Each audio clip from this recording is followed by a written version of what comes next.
thank you for coming in. That's nice. This is so exciting.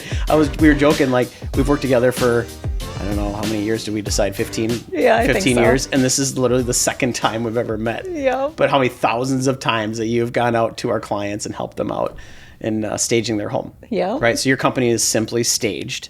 So talk to us a little bit about your background and ultimately like what you do for our clients or your clients. Sure. So I have an interior design degree from the U of M.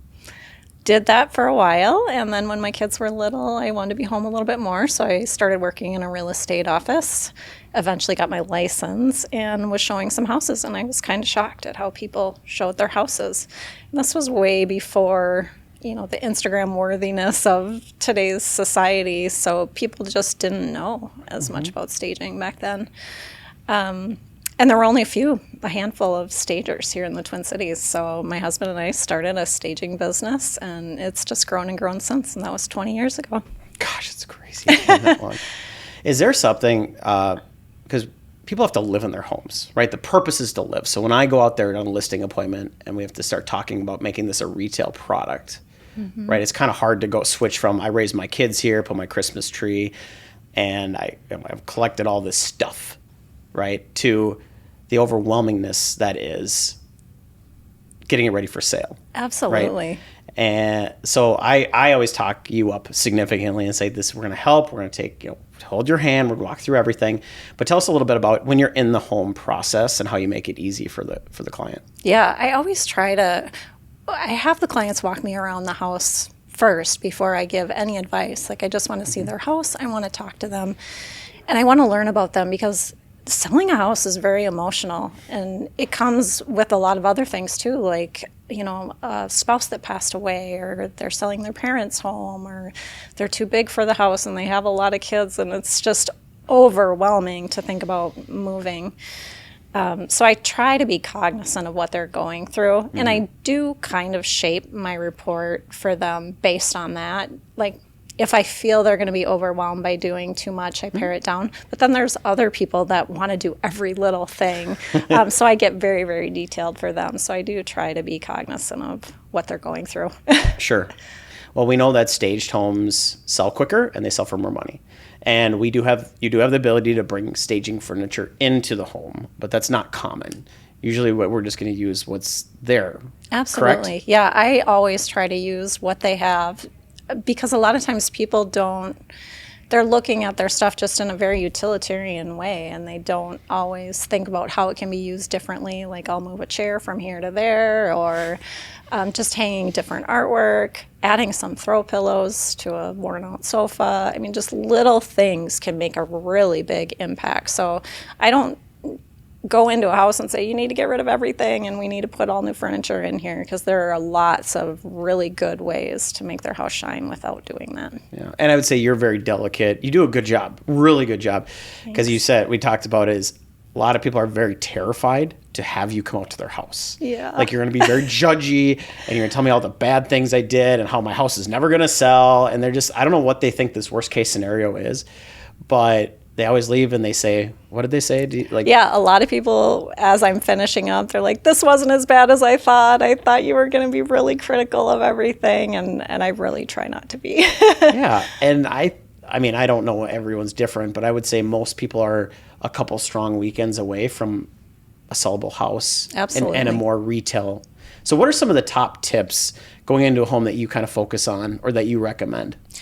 The number one goal is always to make it feel bigger and brighter. So if there's, really strong paint color, dark paint colors, or their windows are covered, that is the biggest thing. So lightening up paint colors, making sure window treatments are open or removed if they need to be. And then you can add a lot of light to spaces through small things like pillows on a dark sofa, or a light piece of art over a sofa, moving it from one room to the other where it's needed more. That would be the number one thing, I think. Along with that, I guess equal to that is decluttering. I mean, that's easy. Most people, think about staging, and that's what they think about, packing up all their personal stuff. And that's not necessarily the case. They might not have to pack up all of their personal stuff. Like, an example, in bookshelves, like cool old books, keep all of those and like their grandpa's pair of reading glasses. Like they would think that's too personal to pack that away. But those are adorable on, a stack of books on an end table. So I don't tell them to get rid of everything. They're often surprised with what I tell them to keep. Yeah, I could see that. Well, I shared this personal experience, right, is that I had you out to my last house. It was about a year before we decided to sell, because I knew I wanted to replace the floors and I wanted to live in a house that was correctly staged, right, at being in the industry Right. for a little bit. And you came in and it was like, this is totally doable. You gave a really nice report and we just copied it. What I found was one of the easiest things. You literally said, go to Home Depot. It's an aisle like 13. This is the SKU. Yep. And buy this one exactly. I think that's the biggest thing that separates me from other stagers is most stagers are trained this way, so they do it to do a walk and talk. So they walk through the house with the client, and the client's expected to take notes and then go pick out everything and do stuff. And I felt like that I'm not doing them a good service by doing that, because it's like anything. You listen and you think you're going to remember everything, but then when you get into it, you're like, oh, I didn't write that down, but what did she say about this or that? So I developed my own reports that are pretty easy to do because I can do them while I'm in the house and finish them and email them while I'm still in the house. But you're right, I include a picture of the chandelier from Home Depot that they can click on the photo. It goes to the Home Depot website. They add it to their cart. It shows up at their house a day later. Like, I want it to be easy for them because it's already an overwhelming process. You could not have made it any easier unless you went and bought it for me, right? But now with Amazon and everything else, you can find it in 2 seconds and you can have it delivered the next day. Yep. Right? And you also gave a list of, now I'm a handy person, so luckily, but some people aren't. Yep. Right? And the thought of changing a chandelier is overwhelming, daunting, and just scares them to death. Yep. Right? But you kind of have a list of people that you've worked with in the past, right? That you give to everybody? I do, absolutely. It's at the bottom, a list of contractors. And I also include something like recaulking their shower. It's a pretty easy task for somebody that's done it before, but for people that haven't, it can be really overwhelming. I include a YouTube video about how to recaulk their shower. So they don't necessarily have to if they don't want to. YouTube but University. It's the option. Right. Okay, so then someone does all the things. Do you usually say, what is it, like you prioritize or something? Mm-hmm. Yep. So how does that work? In each room, I have a list of items to remove because we all have things that we need to remove. Yeah. And then below that are high, medium, and low priority items. And I put the items in order of what's most important. So high priority, they're things that I usually suggest no matter the market. High inventory, low inventory, high priority items are good to do regardless. They're going to get you more money, quicker sales time, no matter the market. Medium and low are a little more up to the seller. So if inventory is super low, realtor thinks it's going to sell within a week or two, they can probably get away without doing the medium and low priority things. But if it's somebody they just want to get top dollar, they want to make sure they're doing everything they possibly can, it's there for them so they know everything they can do. I would say that probably 20% of people do everything we recommend, right? Maybe minus 1 or 2 things. Yeah. I would say most people are going to be somewhere in that 50 to 60% of what you recommend. Yeah. And at some point they're like, enough is enough. But I will say that number of calls that I have gotten afterwards, they say, Matt, maybe I don't want to move anymore. we kind of joke. Yeah. It's like, why have I not lived this way for the last 8, 10, 12 years? Yeah. Right? I wish she would have come out to my house when I bought it. Do you ever do that, by the way? Do you ever go to a house that isn't selling and help them do these things? Oh, after it's already been on the market? Or someone just says, hey, I want to... not selling. Yeah, not selling. I want an interior desire. Or I just bought a home and I want to know how to arrange my stuff. Yeah. So a lot of the people that have gotten my report for staging, they're like, can you just come back and do this at my next house? Yeah. And I do. I do the same report.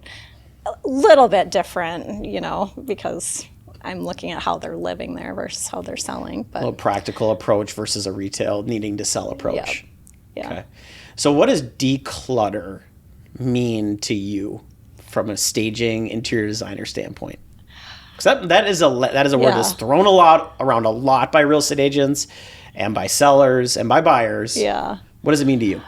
For me, it's personal items first. So personal photos, like in bookshelves, it's things that don't read clean. So like paperwork, binders, I don't know, books that don't have spines, like things that just take up visual space, but it's too little and too much. So it's not a clean view of the room. So things like that. In closets and storage spaces, that kind of thing, those are where a lot of clutter ends up. So I usually tell people that shelves and rods should only be about 80% full. Okay. So the 20% looks like they have lots of space to expand. So especially in a small house, it feels a little bit bigger. And then having as much off the floor as they can. So in boxes, on shelves, it shows square footage. If the floors are full and things are wall to wall, they can't really see the space. So sure. And then if you're in a perfect world, would you say it's better for them to get like a pod? Or what do you say to do with your stuff? Because I get that question. Like, Matt, what do I do with my stuff? For sure. And it really depends on their budget and inventory and things like that. A pod is great. I mean, it's the most expensive, but then it just shows up at their next house and they unload it, which is wonderful. Offsite storage is great. But I'm not opposed to people putting stuff in the third stall of their garage. Buyers know they're moving. So if there are, Home Depot or Lowe's boxes all lined up on the wall, neatly stacked, it's absolutely fine. I agree, but getting it out of the house. And if your electrical box is in the third stall, don't cover it up. That has happened more than a few times. Yeah, absolutely. So how many consultations or staging appointments do you do, like in a given year? Yeah, usually between 300 and 400. So you would say you're pretty up to date with the trends and what's happening then. I try to be. I would say with that amount. That amount. And how much of it is people that are selling versus people like repeat? I just want you to come out into your design stuff type. Oh, I would say probably 95% staging. I mean, that's really our business model. And then, 5% are calling me back to do a little design work. To go do a second time or something like that. Yeah. I think, I like it.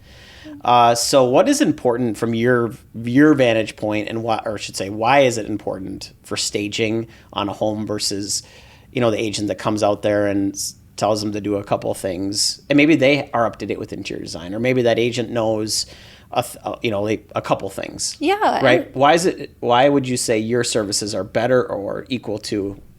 I think a lot of realtors have a lot of good taste, and we're in this market of Instagram worthy, and people do really have a better idea of what looks nice than they used to when I started staging. But there's still some things that a stager understands that maybe a realtor doesn't. They do a lot of it themselves, so they're moving furniture around and seeing how things look, and they know like accessorizing in groups of 3 and how different textures and heights work together, and there's just something about practicing it every day. Yes. That makes us, I think, a little bit better at understanding how to do that and telling the client how to do that, like communicating that to them. That's why I like my report, is because I feel like that's not something you're going to get from just everybody. Yeah. Well, there's a reason that we offer to literally every single seller that we meet with, when they hire us. Right? You're not free, right? You're not like, hey, I just love doing this pro bono. Right? We pay you for every single person that you go out to, but there's a reason for it, right? Yeah. It is because, yes, do we have a good eye in general? Sure. Can we tell them to declutter? But again, that's a subjective word. But I think having somebody that's not in that world come into their house and give an absolutely subjective look at it, I think is really important. Yeah, and I think sometimes if there's going to be some kickback from the client, or there's some more touchy things that I might have to say, I get to be the bad guy, and the realtor doesn't have to. Yeah, fair enough. Which is really nice. Yeah, I don't have to be the bad guy. Like Sharon's gonna be the bad guy. Yeah, I don't mind. I'll take it. Yeah, right. No, I don't say it that way. But we have interior designers that sell homes, right? Absolutely. And I still recommend it to them, right? Or we have people that are up to date with trends on Instagram. Yeah. I still tell them it's a good idea. Yeah. And I've never had a single person say, Matt, that was dumb. I shouldn't have done that. Never. That's great. In how many years of 15, 16, 17 years of doing this, Yep. never had a seller say that. And it could be too, I mean, interior designers are really focused on how you're living in a space, and stagers are focused on, okay, the photographer is most likely going to stand here. How does that impact where I put the furniture? So you really have to think about the marketing of the house, not just the staging. It's really a full picture. That makes a ton of sense when you say that. So you're going to have more foresight than an agent, than a homeowner, even if they have a background in interior design and functionality, you're going to have that. Makes sense. So I will say, I'm going to give one example. And I remember it. I don't remember the client's name, but you went out there and did a staging consultation. And they did say, Matt, like, I don't think she was right on this. I was like, just do exactly what she said. You're not going to live in the house anymore.